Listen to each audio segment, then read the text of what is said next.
Welcome to my channel where the Lion of Judah is roaring.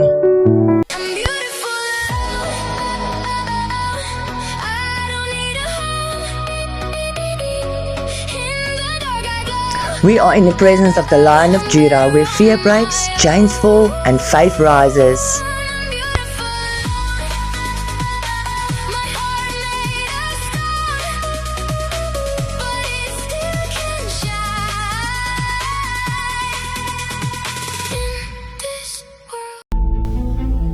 Onthou die dinge wat gesien word, die tydelike en die onwerklike is, wat verbygaan terwyl die dinge wat nie gesien word nie, die ewige en die werklike is.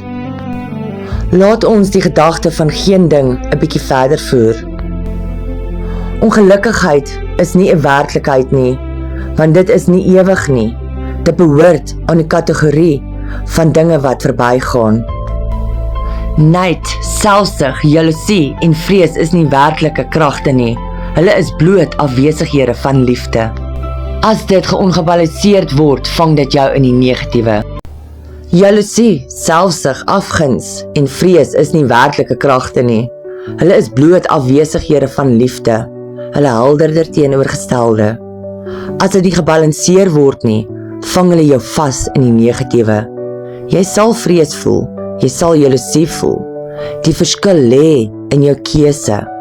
Reageer vanuit die skadu of verskuif jou gemoed na liefde en tree op vanuit die lig.